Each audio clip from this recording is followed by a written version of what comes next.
The son who died before the funeral. They told me my son survived the car crash. What they didn't tell me was that the boy I raised died that day. My son was brilliant. At 18, he was already preparing for college, dreaming of a future in computer science and artificial intelligence. His mind was sharp, his heart kind. Doctors once measured his IQ at 140. I supported him in every way I could: high-end computers, expensive books, private courses. I believed in him completely.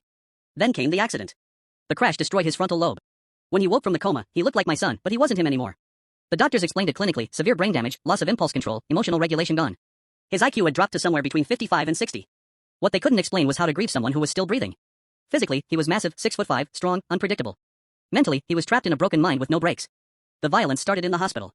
He attacked a nurse, breaking her nose and cheekbone, tearing her retina and leaving her blind in one eye. Later, he smashed through a window and slashed another nurse's face so badly that she will carry the scars for life. That was when my wife and our 12-year-old daughter stopped seeing him as family. I didn't, at least not yet. I kept telling myself it wasn't his fault. That this was the injury, not the person. I was wrong. One night, he strangled my daughter. As staff restrained him, he stared straight at me and explained why he did it. He said his life was ruined. That he hated what he had become. And that hurting his mother's precious little angel made him feel powerful again. In that moment, I realized something unbearable. My son was already gone. The final blow came weeks later. He overpowered a nurse half his size. He raped her. The injuries were so severe that doctors said she would never be able to have children. There was nothing left to debate. I went back to our home to collect his belongings, not to remember him, but to sell them.